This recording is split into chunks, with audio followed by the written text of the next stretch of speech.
So without further ado, I'd like to introduce our first speaker, our key speaker for today, Dr. Pablo Sanchez. Dr. Sanchez is the principal investigator in the Center for Perinatal Research at the Research Institute and a professor of pediatrics at The Ohio State University College of Medicine. He is a board-certified neonatologist and a pediatric infectious diseases specialist, and is the Director of Clinical and Translational Research in Neonatology at Nationwide Children's Hospital. His clinical and translational research focuses on perinatal neonatal infections and antibiotic stewardship. I met Dr. Sanchez at the American Cochlear Implant Alliance conference earlier this year, and he kindly agreed to share his knowledge and expertise with New Zealand, and we are very grateful for your time and support, Dr. Sanchez. So I'm going to stop my screen and invite you, Pablo, to share your screen. Great, thank you, Holly, and really, it's my honor, and it was great. Let me see here, to meet you in Dallas, and can you see it now? Yes, very well. Perfect. So it's been no, it was great to meet you in Dallas, and it's been great, the conversations, and really thank you for inviting me to speak to your group. CMV is, at least in the United States, become a huge issue, as I'll show you, as more states are starting to screen and test babies. So today we're going to talk about identification and management considerations. Let's see here. Okay, I don't have any financial relationships to disclose, but I will be speaking about unlabeled use of ganciclovir and valganciclovir in infants.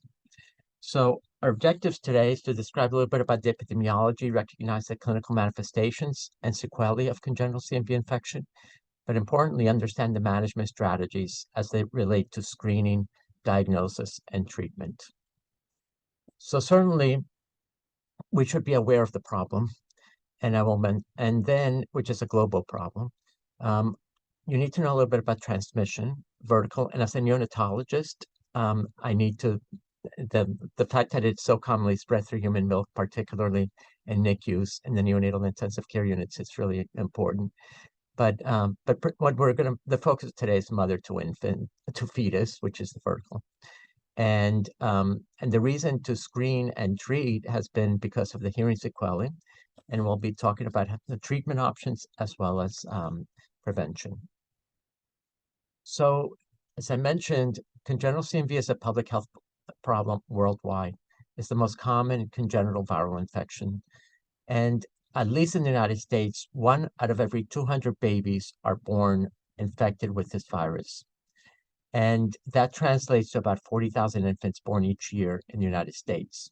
And over 8,000 of them will have sequelae or fatal outcome. As you can see, one of my patients here, she was had a very abnormal CAT scan at the time. We no longer do CAT scans, but the CMV in utero early in gestation had pretty much destroyed the brain, and of course she was left with spastic quadriplegia. But majority of babies are normal, but many of them also will develop or have hearing loss at birth. So this is a DNA virus. It's in the herpes family group. It was discovered back in 1881 by Repair. And he actually detected the virus in the salivary gland of a baby who died with congenital syphilis, which happens to be actually my favorite congenital infection, if I may have one. But because it's in the herpes family, once we're infected for life, and periodically it can be it reactivates. But we're going to have this, once we're infected, this infection will stay in our white cells and in a latent stage, and periodically can become can reactivate, and that's how spread occurs. So when this virus infects our cells, they appear large or cytomegalic, and they contain intranuclear and cytoplasmic inclusions, as you can see on this slide here on the left. It's the owl-eyed appearance. And has a vigorous distribution. So there's serologic evidence of this infection in every human population. And I should mention that this virus is a human cytomegalovirus. And so it only infects humans. And that, I think, is part of the problem. We have not been able to have an animal model of infection because we have a mouse model, but it's a mouse CMV. We have a guinea pig model, but it's a guinea pig CMV. And those, neither mice nor guinea pigs are infected with a human CMV virus.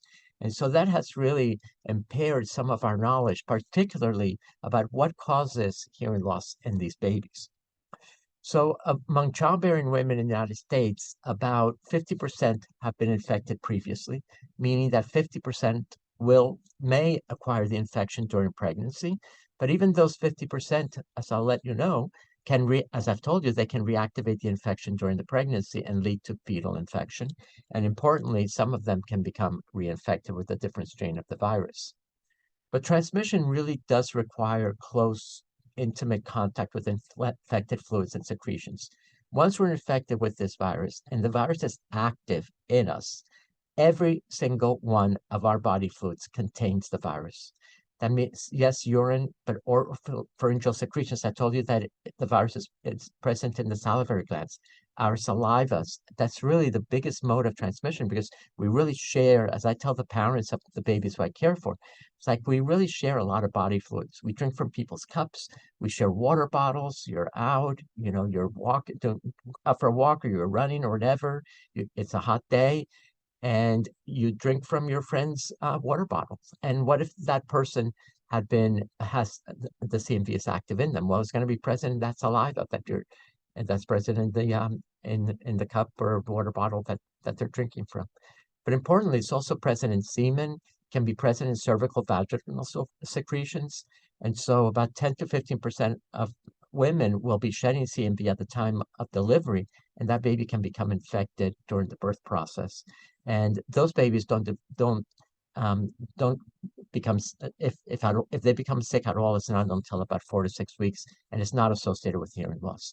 And I'll mention a little bit more about breast milk later because, yes, it is definitely present in breast milk, tears, blood products, transplanted organs, and importantly in fomites, and especially in young toddler children in daycare, as well as in group homes where toys go to their mouths, and then another child picks it up and mouths that same toy with those secretions and saliva that hasn't been cleaned, and that's how they're so commonly spread in daycare. And the source of maternal infection oftentimes may be the infected sexual partner, but young children in daycare has been well shown to be the case in the United States and Israel. So in daycare, about 50% of susceptible children will acquire CMV during the time that they're in the group daycare. Again, transfer of virus through saliva on hands and toys. And 33% of their seronegative mothers become infected within 3 to 7 months of their child being in daycare and becoming infected.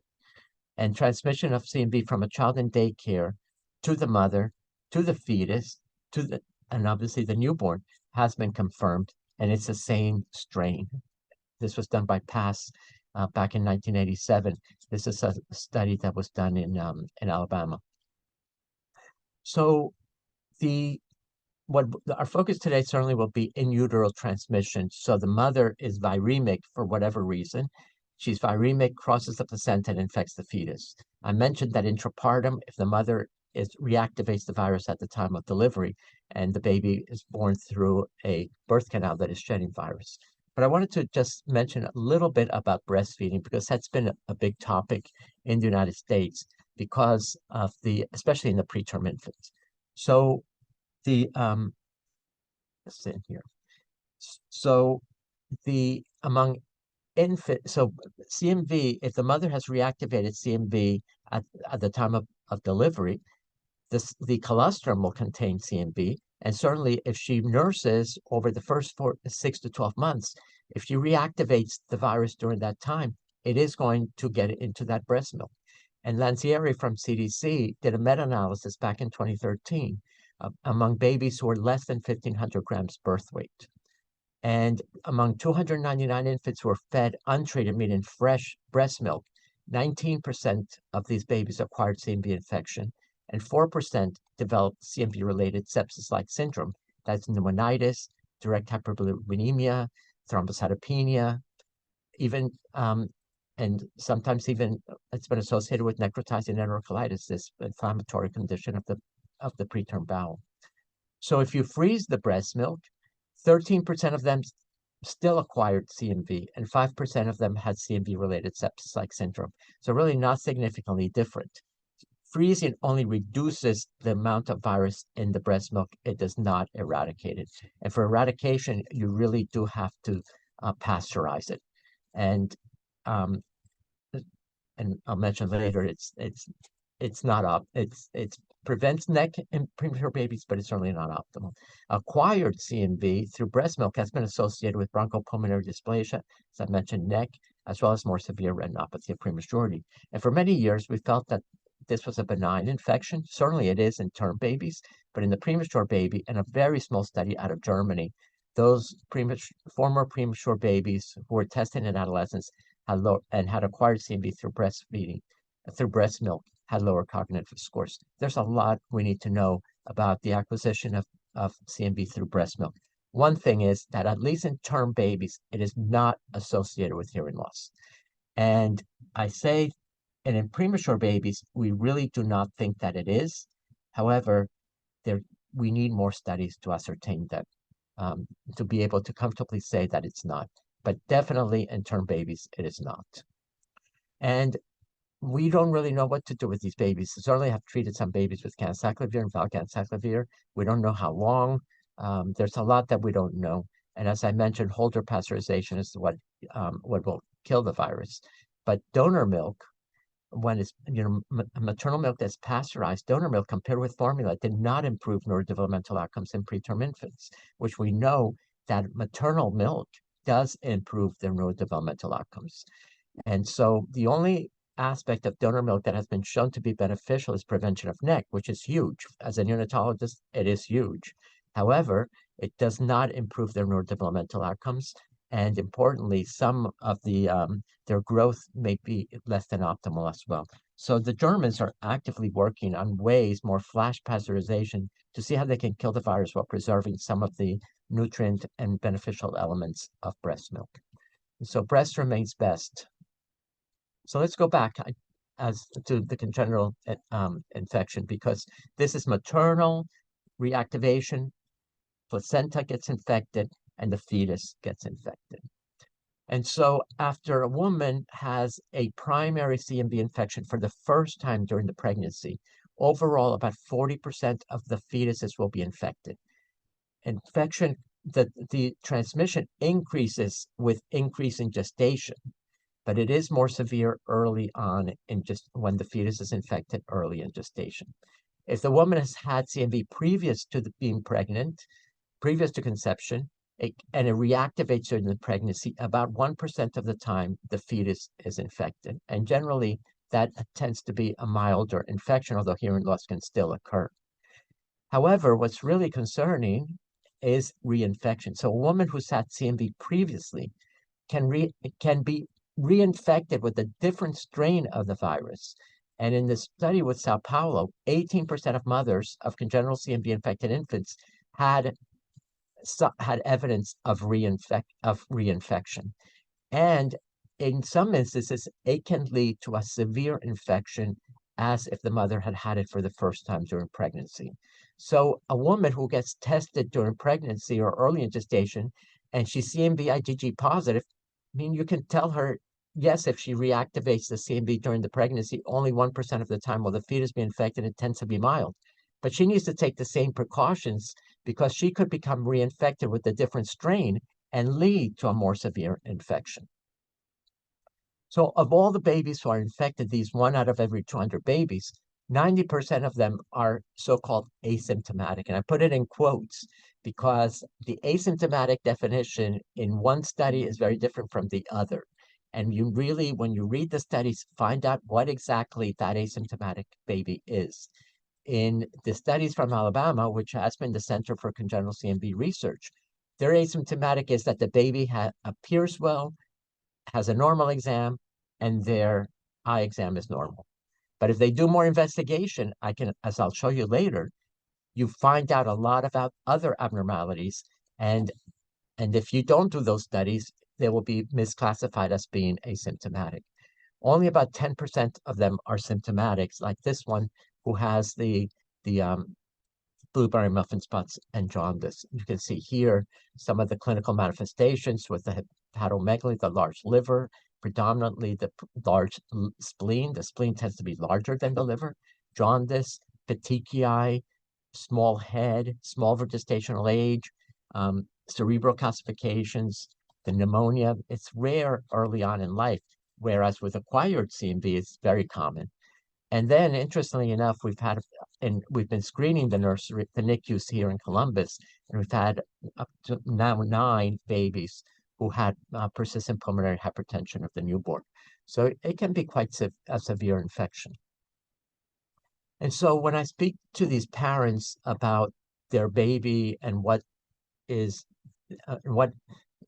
the sequelae of this infection, I think there's 2 things. One of them, what they want to know is, what is the neurodevelopmental outcome of these babies? What's going to happen to the baby? Well, the neurodevelopmental outcome really is predicated by our neuroimaging studies. And so as you saw this early on, my patient back in the 1990s, we did a CAT scan, and really all of this here is brain that's been destroyed, and you see the periventricular calcifications as the white dots. But you can see them very well on the ultrasound in the middle here. But what's really concerning is that CMV, when it infects the fetus early in gestation, around 12 to 18 weeks, it can cause the brain cells, the neurons, not to migrate well and result in the brain formation not being well developed. Actually, not well developed, but actually injured to where it's not going to develop well. We call those neuronal migrational disorders. And what you see on the MRI are cortical dysplasias, where the cortex, the outer part of the brain, is not well formed, and all of the indentations are either very small or very smooth.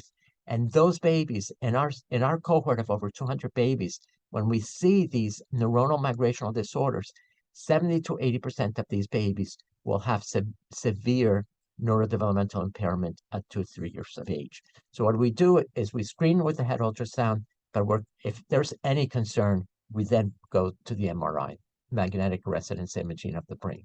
And for those audiologists and ANT people in the room, if we're going to do a brain MRI in these babies, we also look at the cochlea, because if these babies either have or develop severe hearing loss and need cochlear implants, we can do the studies and know that the cochlea is okay for cochlear implants later in life. And we can ascertain that early on when they don't need sedation. We do MRIs on these babies in the first couple of 2 to 3 months of age without any sedation. The other, and importantly, and what has driven the attention to test these babies for CMV and all newborns, is the sensory neural hearing loss. And among those babies who are classified as being symptomatic, about 48% of them will have hearing loss at some point, with 30% of them being delayed onset, meaning that they pass the newborn hearing screen, they have normal hearing, even with diagnostic auditory brain stem testing in the neonatal period. But 30% of them will have delayed hearing loss later in life. Among those so-called asymptomatic, about 7% of them will have sensory neural hearing loss at the initial exam, but 18% will have delayed onset, detected generally around 2 to 3 years of age. But I've seen it even develop as late as 6 years. And I tell these parents that they need to be aware that congenital CMV hearing loss could even develop through adolescence and maybe even in adulthood. As we start screening and testing more newborns and neonates, we may find that some of these problems can occur later in life. And once, and as I'll show, after 3 weeks of age, it is extremely hard to make a diagnosis of congenital CMV.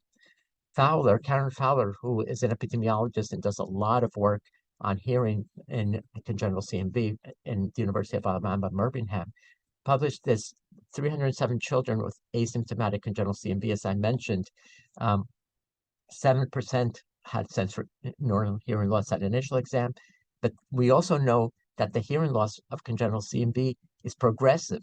There's further deterioration during the first several years of age. And I mentioned the 18% delayed onset, but it can also fluctuate. It can go from mild to moderate and back to mild. But once it is profound sensory neural hearing loss in the ear, not even treatment will remedy that. And that child ultimately will need cochlear implants. So how do we make this diagnosis? Because it is really critical. So isolation or detection of the virus, the confirmatory test is the urine. However, urine is preferred for diagnosis, but the saliva really is excellent for screening. We can do a saliva swab, put it into viral transport media, and it's a great source for the virus. It's a salivary gland virus, and it's excellent for screening. CMV PCR is more sensitive than culture, so in the United States, we've really moved towards PCR. However, there are false positives, and as I'll mention later in our screening program here. CMV IgM, I crossed it out because low sensitivity, false positive rates of at least 5 to 15%, and it should not be done. We have PCR technology that can identify these babies. There is absolutely no need to to test the serum for IgM in a neonate. And as I mentioned, congenital infection does require detection of the virus in the first 3 weeks of age, because after 3 weeks, we don't know whether the baby got it in utero, whether the baby got it as he was being born through a birth canal that has CMV, and definitely we won't know if the baby acquired it from breastfeeding, which is, like I mentioned, is very common. And I should also mention that we have also seen not only that saliva can yield a false positive PCR, but we've also had a few cases where the urine was also false positive, meaning that we tested the baby's urine by CMV PCR, and it was positive, and then we subsequently tried to confirm it with a second test, and the urine, the saliva, and the blood were all CMV negative. And I know this has caused a lot of consternation among individuals, CMV people here in the United States, who are pushing for universal testing, which I absolutely feel strongly that it should be done. But CMV, congenital CMV, is a chronic infection. As I mentioned, they're going to have this virus till they die, and they're going to require a lot of evaluation, screening, follow-up. And I really think that it is really critical that we diagnose this infection very without a doubt in the neonatal period. And so I require 2 positive CMV tests, of which one of them is urine. So it could be saliva and urine, 2 urines, or urine and CMV quantitative of the blood. The one that really we've been wanting to get good results from is the dry blood spot, because as you know, every single newborn gets the dry blood spot tested for different metabolic conditions. And actuality, Minneapolis, St. Paul, Mark Schleiss, and the people from CMV, Dollard, etc., actually tested and did PCR on newborn dry blood spot from 5 newborn centers and 3 NICUs in the Minneapolis-St. Paul area. 0.4% of newborns had confirmed CMV infection, and the sensitivity they found was 86%. However, they had to do 2 different tests for PCR. The PCR that was done in Minneapolis was about 75% positive, and the one that was done at the Centers for Disease Control was similarly 75%, and combined led to a sensitivity of 86%. They, as of January 1st, are testing the CMV dry blood spot for CMV DNA in all newborns. However, to me, if it's a screening test, I really would like it to approach closer to 100%. And the saliva in their test, which was a dry swab, not put in liquid, had a sensitivity of 93%. In the so-called CHIME study that was done and published back in 2011, there were 7 centers around the country. We were one when I was in Dallas. Suresh Baban is a pediatric ID person in Alabama. The liquid, when you put the swab into a liquid transport medium, the sensitivity was 100%, whereas with some dried, media. It was just put into the tube and then sent for PCR, was only 97%. Liquid saliva, putting the flock swab, doing it in the mouth, rolling it, and the baby actually just sucks on it, and then swabbing the inner cheeks and underneath the tongue. The sensitivity is great. And so really, ultimately, when we screen for CMV, I think that saliva should be, for the moment, take preference over the dry blood spot, because the dry blood spot, we still have not achieved high enough sensitivity, in my opinion. And it doesn't surprise me, because when I test these babies, because their saliva and urine or urine twice is positive, and I test these babies for CMV quantitative blood, CMV viral load, some of these babies it's undetectable. Why that is the case, we don't know. Is it because they were infected months ago, early in gestation, and now they're, they've been able to control the virus? It's possible, but we know that that blood is not 100% sensitive in picking up congenital CMV. And in looking at our dry blood spots here, we've been able to obtain them and do them here. Our sensitivity is about 65%. And the babies with low viral loads tended to be negative on the dry blood spot. So with that, we've been using more of a targeted approach in many states in the United States, and actually in many places here in Columbus, we've been doing a targeted approach. So in other words, a targeted means that any clinical laboratory or radiographic sign that could be associated with congenital CMV, such as being small for gestation age or having intrauterine growth restriction, small head, microcephaly, low platelets, the lenticular striated vasculopathy, these blood vessels on the ultrasound that you can see, people feel that it might be mineralization. So those babies should be tested for CMV. Infants who are born to HIV positive mothers, I also recommend that they be tested, and we've been doing it, because the transmission is much higher than the 0.5%.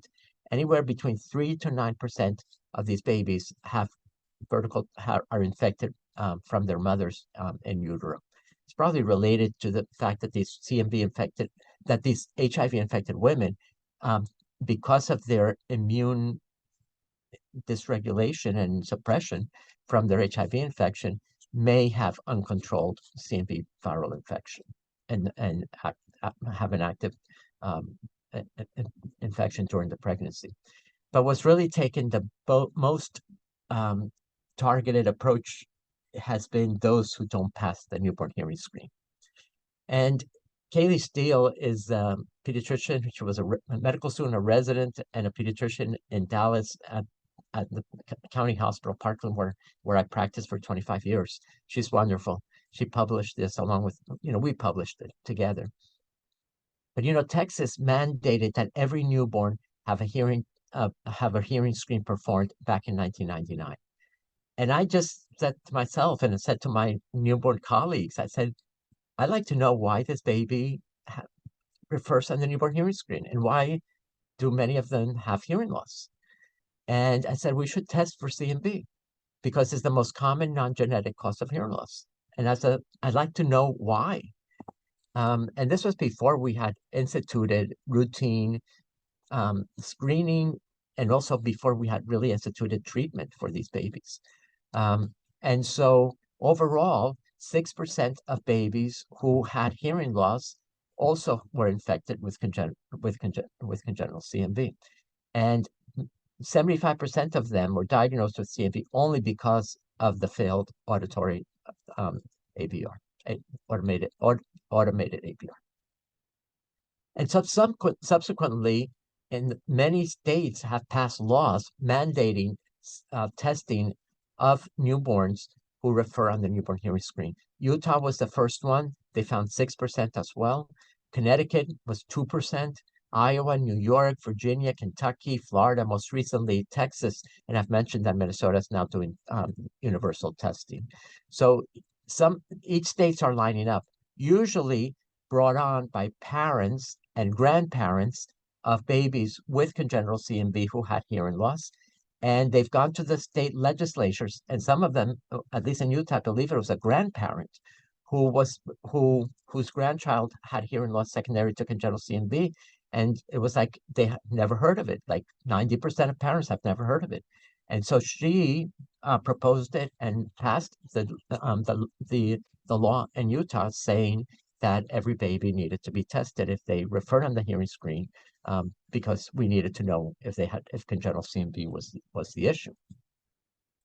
So I think it's also important from the CHIME study that we were part of that newborn hearing screening and testing for CMV is great, should be done. As far as I'm concerned, there's no question that it should be done. However, it identifies only 57% of CMV-related hearing loss. So 43% of babies with general CMV will not be identified if you only test them if they fail the hearing screen. So in other words, 43% of the babies with congenital CMV pass the newborn hearing screen, but develop hearing loss later, usually around 2 to 3 years, usually in the first 5 to 6 years of age. So it's a first start, but it's not what we want ultimately, which is universal testing. And the other thing is that you cannot do a hearing test on babies who are less than 34 weeks gestational age. The test has not been validated, and you cannot do it at less than 34 weeks. So you have to wait until 34 weeks just postmenstrual age or greater. And because of that, should we be doing all NICU admissions? So we looked at our level 4 NICU here at Nationwide Children's, and we found that 36% of babies in the neonatal ICU had their first hearing screen was done at greater than 21 days of age. And as I mentioned, we need to test babies for CMV at less than 21 days of age in order to know that it was acquired in utero transplacentally as a fetus. So all of these babies were less than 28 weeks. 44% were 28 to 33 weeks. But look at this. 19% were 34 weeks or greater. 11% were 37 weeks gestational age or greater, meaning that they had other medical problems. They were still intubated. They were still in the isolate. They had CPAP, whatever. So these really were a missed opportunity for diagnosis and institution of antiviral therapy because congenital CMV was not being able to be diagnosed if you relied only on a failed hearing screen. So we have to think CMV. And so back in 2019, in the 9 neonatal ICUs in Columbus, on admission, we were testing every single baby with saliva. During the COVID epidemic, we did urine because the labs asked us to really minimize the use of the viral transport media and the flock swabs that they needed for COVID testing. And so what we found was that universal screening increased the identification of congenital CMV in the NICU by 45%. And 38% of these infants had an abnormal evaluation that in some cases prompted antiviral therapy. We did have some false positives. And that's why we really, first of all, saliva is a screen, needs to be confirmed by urine. And really, even urine, we had 2 false positives. So it's important to get 2 positive tests, of which one is urine. How about the majority of these babies are in newborn nursery and they look completely well? What should the evaluation be? Well, we had 34 infants who we did a study when I was in Dallas, 34 infants in Dallas as well as in Buenos Aires, Argentina. Liliana Vasquez and Fabiana Garcia were 2 pediatric ID people there, friends of mine who we collaborated. These babies had normal physical exam. They had normal growth parameters. They were not SGA. They were completely normal. But when we did head ultrasound, eye exam, we did CBC, platelets, liver function testing, 56% of them had at least one abnormality on evaluation. And some of them even had calcifications on ultrasound that would not have been picked up if you don't do that full evaluation. So, and the full evaluation led to 53% of them receiving antiviral therapy. So it's really critical that these babies be fully evaluated to know the extent of the infection. And these are my friends here. We run the neonatal ID clinic. We have a CMV clinic. Prashant Malhotra and Oliver Adunka are our ENT people who who have helped us tremendously. They do the cochlear implants, and and followed the audiologic testing of these babies with Gina Hounham as well as Holly. And Tracy is my nurse who keeps me in line. And Ursula is the PhD who has been involved in our studies. So we test these babies. Once we identify them, we do a CBC platelets. We do a CMV viral load, although I'm not sure how useful that is, but we do it because everybody asks me. We do liver tests, we do head ultrasound. I would love to do MRI on all of my babies, but unfortunately, at this point, we're only doing it selectively. But we do eye exam and then follow them up. But hearing evaluation, we do at birth. Even if they pass the hearing screen, we do a full ABR in these babies. So we have found at least a couple instances where they pass the hearing screen, but when we do the ABR, they've had hearing loss. We do the next follow-up at 3 months, 8 to 10 months, and every 6 months through the first 6 years of age, and then yearly. And why is that? Because we want to identify babies in the first month of age who might benefit from treatment.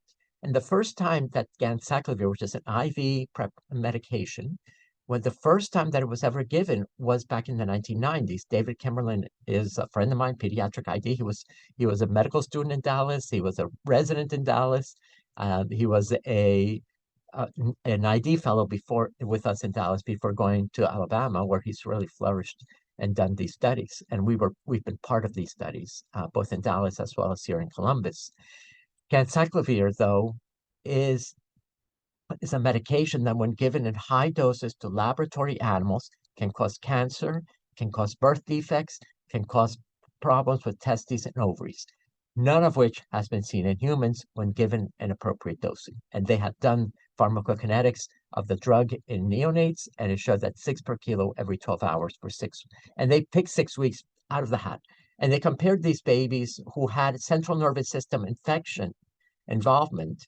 They compared these babies to a group who got treated for 6 weeks IV to a no therapy group. There was no placebo because many of these babies, at least in Dallas, we put central lines in them to give the ganciclovir for 6 weeks. Otherwise, they couldn't go home. And so it was unethical to give placebo for 6 weeks through a central line. Problem of this study was that 50% were lost to follow-up. The primary outcome was hearing. And so when you look at what happened at 6 months, the babies who got ganciclovir versus no therapy, overall, 85% of them had improved hearing or remained normal at 6 months of age, versus 56% in the no therapy group, which was statistically significant. But what really seemed to do was prevent hearing deterioration. None of the babies who got ganciclovir had worse hearing at 6 months compared to 44% in the no therapy group. So this is late onset as well as progression of hearing loss that I mentioned can occur. And when looked at a year of age or older, improved hearing or it remained normal was not statistically significant, but certainly there was a trend towards more improved hearing or remain normal in the ganciclovir group, whereas significantly less babies had worse hearing at a year or 2 later of treatment. We don't know much about the neurodevelopmental outcome of babies who've received treatment. And in this study, they just looked at, in the same 6 weeks of IV versus no treatment, they looked at developmental milestones. And in the group who received ganciclovir, they had less delays in meeting developmental milestones as by Dubowitz testing. It's a screening test. But at least there was a signal that these babies might do better with treatment. So luckily, there was an oral preparation of ganciclovir developed, valganciclovir, and so we now have the dose of 16 milligrams per kilogram per dose every 12 hours. And so if 6 weeks is good, is 6 months better? So again, we were part of this study, again, headed by David Kimberlin, published in the New England Journal, 6 weeks versus 6 months.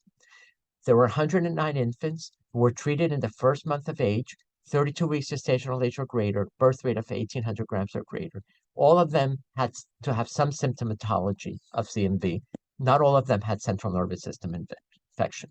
Primary outcome was hearing at 6 months, and all of them did have a Bailey 3 good developmental testing performed at 24 months. And so when you look at this, look at the green, which is improved or remained normal. At 6 months, comparing 6 weeks versus 6 months on the ears, there was no improvement noted or in the 6 weeks versus 6 months. It was not statistically significant, unfortunately. However, when it was looked at 6 weeks versus 6 months, and this is from birth to 12 months. I'm sorry. So when you compared the 6 weeks there on the left to 6 months on the right, and you looked at the hearing outcomes from birth to 12 months, those who received 6 months of treatment had 73% had significantly improved hearing or remained normal. Very, very important. And similarly, those who from birth to 24 months, the ones who received 6 months of treatment also were more likely to have improved hearing or remained normal. So it was a moderate effect, and the 12 to 24 months were predefined secondary outcomes. So it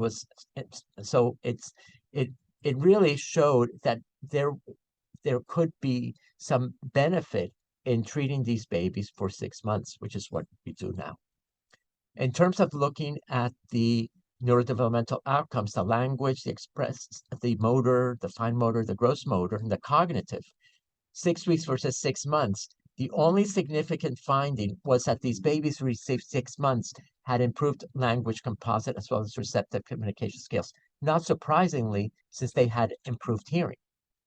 The cognitive, the motor, the fine motor, gross motor were not statistically significant between 6 months versus 6 weeks. But when you look at the actual scores, the scores were actually better if they were treated for 6 months. So again, it was a signal towards improvement in their neurocognitive as well outcomes. Again, the evidence is low, but anecdotally, I do think that these babies are doing a lot better than what I would have than historically when I did not treat these babies. I mean, it's an anecdotal. We still need more information. I tell the parents that the evidence for treatment from an audiologic standpoint is moderate. It's good from a phase 3 randomized trial, but the evidence for neurologic improvement is much lower. But that I think personally that I think that there may be improvement. So who should we treat? And Rawlinson, and others formed a group and decided to make these consensus recommendations. And I put them in quotes because I don't think they're consensus because they did not consult me. So let me just go through them. They were published in Lancet Infectious Disease. So moderately to severe symptomatic disease, they treat. Mildly symptomatic, 1 or 2 isolated and transient signs, no hearing loss, they don't recommend treatment. Asymptomatic with isolated sensory neural hearing loss, they recommend no treatment. And those who are completely normal, asymptomatic, and I will say normal evaluation and normal hearing, they don't treat. I will tell you, I agree with not treating the asymptomatic infant. I completely agree. But if the baby is mildly symptomatic and there's a benefit towards hearing, why are we not providing treatment to these babies? I will tell you that I do treat those babies. Then the European CMV got together. They had a European expert consensus statement. And CNS disease, severe, yes, they would treat. Moderate, more than 2 mild symptoms, they questioned whether to treat. They could not come up with a consensus, and they had to evaluate case by case. I think those babies should be treated.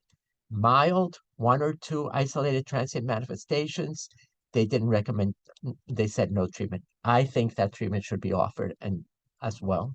Asymptomatic, isolated sensory neural hearing loss, most would treat, but they could not come up with a consensus. When it's been asked at infectious disease, pediatric infectious disease meetings here in the United States, I will tell you that the majority would treat, but many say they won't. I do treat. And still the asymptomatic one, no treatment. Remember that these trials were done and treatment was started in the first month of age. We were part of a trial, again, done by Alabama, to see whether treatment that of babies who were previously not treated, but 6 weeks of oral valganciclovir versus placebo in infants who were diagnosed with congenital CMV and had hearing loss at 1 month to less than 4 years of age. And actually, the valganciclovir therapy, although was well tolerated, it did not improve or stabilize hearing outcomes. So we really need to screen these babies early on in life so that we can identify them in the first month of age and start treatment early in life. We really do need a marker for late onset hearing loss. And I will tell you, this is just the research that we're doing. This is a microarray analysis we're doing. We're now doing RNA-seq. We're trying to find genes that may identify some babies who will develop late onset hearing loss. And it's an ongoing study that we're doing, and now it's being done internationally. And so the follow-up needs of these kids is quite intense, and really a lot of family support, as you can see here, because, and that's why I really feel strongly that we need to diagnose this infection accurately and appropriately and timely. So in conclusion, is it time to screen? Universal screening, 20 years ago, I said no. 10 years ago, I said maybe. The last 5 or 6 years, I have said absolutely. We need to universally screen. The time has come. In the meantime, we should do selective screening until there's a formal recommendation for universal testing. Selective screening, targeted newborn hearing screening, absolutely. We must move forward with that. So is it time to treat central nervous system disease? Yes. Clinically apparent symptomatic disease, but no documented central nervous system disease? I feel strongly that we should. And it's in the first month of age, and it's for 6 months. However, those who have clinically inapparent infection, meaning they're CMV positive, but their whole evaluation is normal, I don't think we're there yet. So how can we prevent this infection? I'm a pediatrician, and we take care of children. We need to really learn how to prevent it. So far, routine serologic screening of pregnant women in the United States has not been recommended. And mainly because and this is by the by ACOG, the American College of Obstetrics and Gynecology, it does not do routine screening. But I do believe that education is really key, because these women need to be informed. They need to know how they can acquire CMV, how they can pass it to their unborn baby, and whether she is CMV IgG positive or CMV IgG negative, the same precautions need to be taken, because she could become reinfected. No exclusion of infected children from daycare or institutions. Standard precautions are used because this is transmitted through body fluids. There is an ongoing CMV vaccine trial through Moderna's and messenger RNA vaccine that's targeting women 16 to 40 years old. The question is, should we be targeting women or should we be targeting toddlers? Because the spread is really through the toddlers. And similar to rubella, German measles, how we were able to control German measles, congenital rubella and German measles, was by targeting the toddler population with measles, mumps, and rubella given at 12 months and then at 4 to 5 years of age. But again, education. 90% of parents are unaware of CMV, and behavior changes can be effective, although they're difficult. If you can see, this is what CDC says. Women should wash hands frequently with soap and water, especially after changing diapers. That seems pretty, clear. But, a woman who's busy and changing a diaper with urine, or she's changing the diaper in the middle of wherever, sometimes it's hard to remember. Not sharing cups, plates, utensils, food, or toothbrushes, not sharing towels, washcloths, not putting a child's pacifier in her mouth, cleaning toys, countertops, anything else that comes in contact with infants' urine and saliva. We really do need a vaccine. In the meantime, it's time to act. Let's identify these babies to improve their outcomes. With that, I just want to, this is Nationwide Children's. I'm at Ohio State, is big on football. Stop CMV. This is one of my patients in the Nationwide Children's Marathon.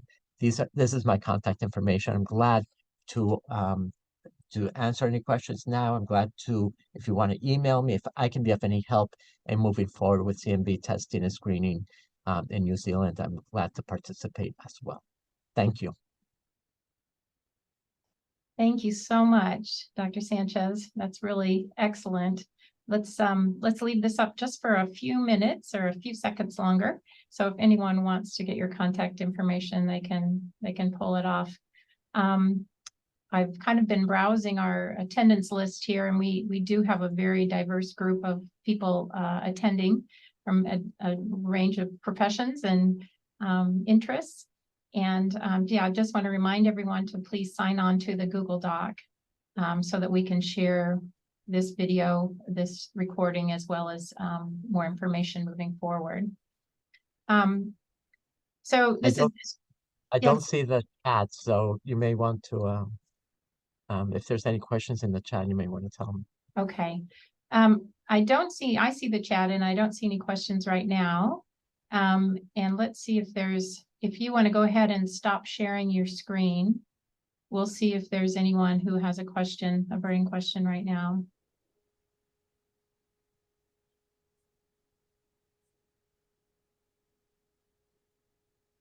So Holly, Russ has hand up. Can you hear me? Yes, I can. Hi, Pablo. Sorry, I can't get my video to work. I'm Ras Smith. I'm a clinical virologist. Thanks for your talk. It was really good to have a up-to-date and also to see what's happening in the US with this complex disease. I guess my question is around the prematures, less than 32 weeks. How do you approach those? Because you can't give them ganciclovir. Well, actually, we can give ganciclovir. And so remember that the baby who gets diagnosed, we have a month to decide. It is generally not an emergency to treat these babies, even in the premature babies. Some of them can be severely affected. Yes, it is an emergency because we do have mortality from congenital CMV. But the majority of these babies are not, you have time to confirm the infection. I have time to talk to the family and sit down with them and tell them about all the concerns with the not just what I mentioned in terms of what the animal studies show, but the neutropenia, which in our hands is about 10 to 13%. But it's not very often that we actually have to stop the medication, but I know it occurs, there's no question. And then at 4 to 6 months, there can be some mild elevations in liver function tests, and those are reversible. So all of that needs to be discussed. But we have a month, but I've given IV ganciclovir to some of these preemies. I've also waited until they're on full PO, and some of them are then become 32 weeks because and then I just start oral ganciclovir. And the other thing is that if there is concern about absorption, we can measure ganciclovir levels in these babies. I do think that we need more PK in the babies who are less than 32 weeks. But we have time, and what I've done is oftentimes waited for a couple of weeks until they're more stable, and some of them are already on full feeds, and then they're closer to 30, 32 weeks, and I've started oral. Yeah, the neutropenia is a big problem, and also the problem is both the ganciclovir and CMV that can cause it. So it's sometimes not really clear which one it is. Oh, I will tell you that I'll check the CBC on these babies, and I've had several in which they're very neutropenic from viral suppression at birth. And I treat them with the ganciclovir and it improves, which is obviously different. I get a baseline CBC on all of them before I start. And lots of times I've had some instances where it's been like, less than 500 from viral suppression, and it gets better with treatment. Now, those who do develop less, and I wait till less than 500. I mean, they're all going to have some neutropenia, but if it stays at 700, 500, 800, it's no big deal. But if it's less than 500, I also don't stop it immediately, because I've also been, it's supposed to stay less than 500 reliably. I've had instances where it's 300, and then I check them in 3 or 4 days, and it's 600. So I don't stop it immediately. I want to make sure that it's reliable. I have one more question just about the screening, because Holly and I had lots of questions about saliva screening. So in New Zealand, we don't have saliva screening as a test. We use urine. And the main reason is just the validation, because these tests don't have approval. So you've got to do a full validation. And it's not just analytical sensitivity, but it's also clinical sensitivity. So you've got to find infected babies and then see what your sensitivity is. Going back to the sort of approach, dry swab versus one in transport media. Obviously, the dry swab has got the advantages because at a lot of screening centers, you can just have the swabs. You don't have any transport media that goes out of date. One of the problems for the laboratories, however, getting a dry swab, it's quite labor intensive in terms of rehydrating the sample, and the methods uses heat, and so it increases the cost quite a lot. And if you're going to do huge screening, it becomes quite cumbersome. So what's the approach in the US? I mean, obviously there's funding. I wouldn't, first of all, I wouldn't do dry. I would put it in viral transport media, and we use a lot of it. So yes, as you know, it can certainly go out of date, but we do a lot of respiratory viral testing, a lot of herpes testing, a lot of enterovirus testing, whatever. And we do them in the birth hospitals, and it's not been an issue, to be honest with you. But we ran into a little bit of a problem, as I mentioned, during COVID, because there was shortages of the viral transport media and the flock swabs. And so that's when we went to urine, and that's when I found out that we had, my gosh, this is a false positive urine. PCR can have false positive. There's no question. If you're doing culture, I wouldn't repeat it. I believe in, but I've been burned. But when I came to Columbus, they were not doing saliva here at Nationwide Children's. So it's just they have a fantastic lab here for PCR. I mean, they were doing respiratory viral panels even before it existed. I mean, we had individual PCRs for all the respiratory viruses that are included in the multiplex panels.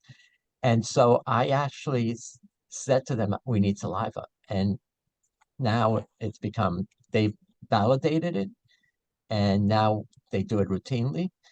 And they did the same thing with the dry blood spot. Now they're doing it in the lab, whereas before we were doing it in the research lab.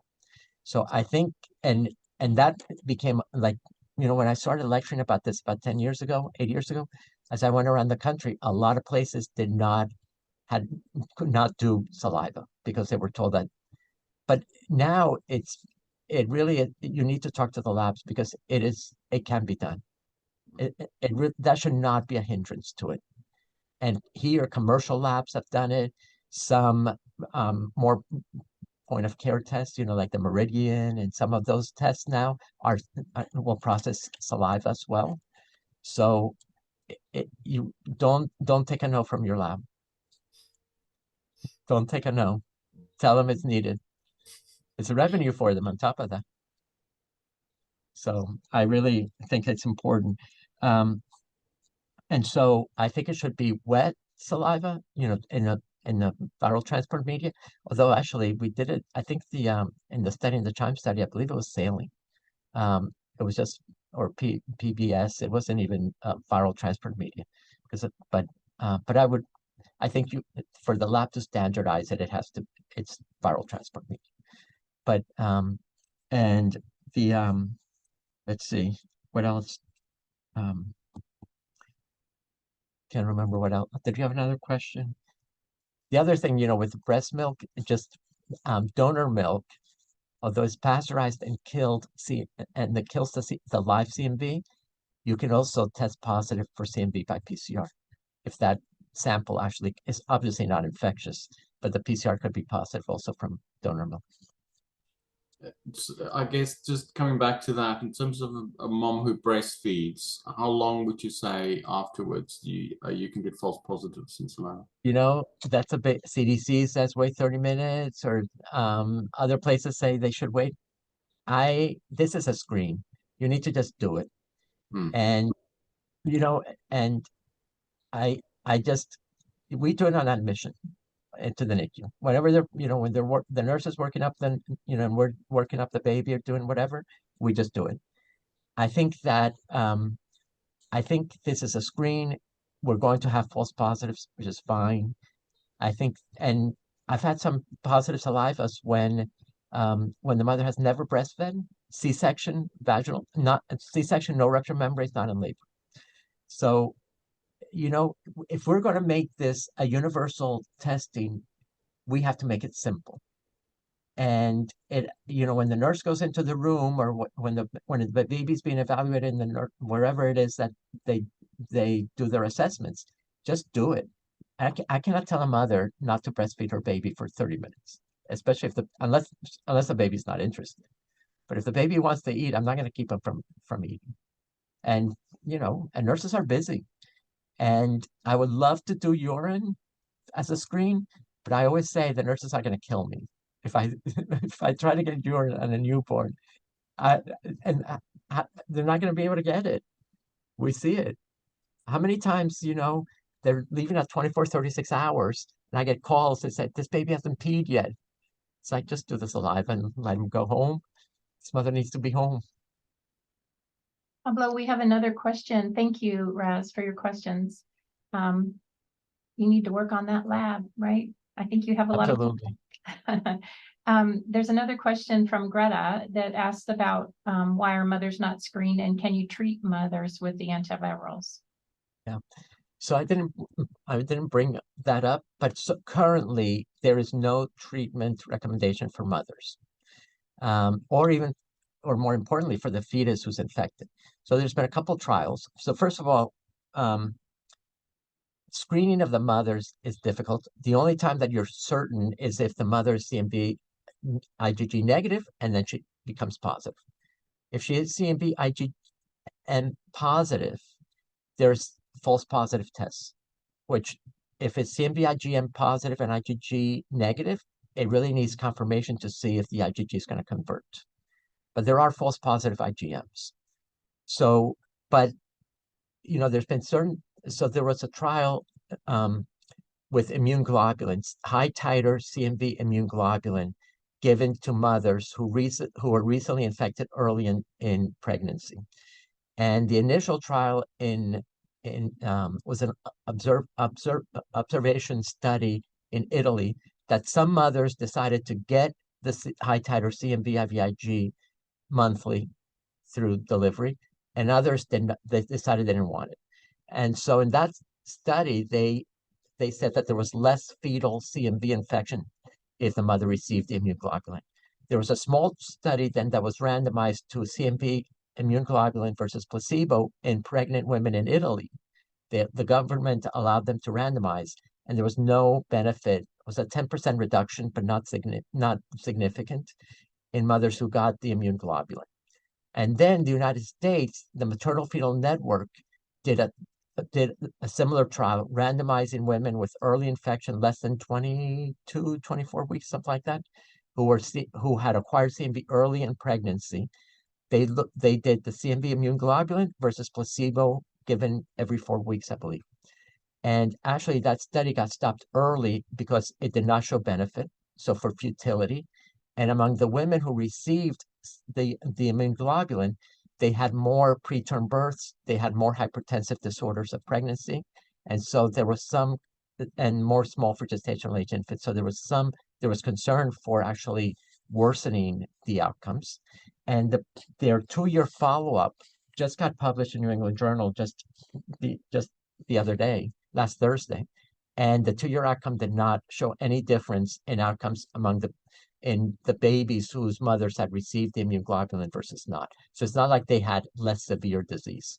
So, and then ganciclovir and valganciclovir are teratogenic. So people don't want to give it during pregnancy. Now, I didn't mention this. There's a valacyclovir. So the valacyclovir that is given to women with herpes to prevent recurrence at the time of delivery. There was a study done, I believe, in Israel, that very high doses of valacyclovir in women who also got infected early in pregnancy, and there was a reduction in congenital CMV infection. If that study is believed by obstetricians, we may in the future be screening women to find out if they actually had early infection. That study really needs to be replicated in other countries and in other locations to see if we ever find a treatment of pregnant women who seroconverted early in gestation. If we ever find the treatment that's beneficial, and if that Israeli study is supported by other studies, I think that we will be. I'm sure that CMV screening during pregnancy will be done.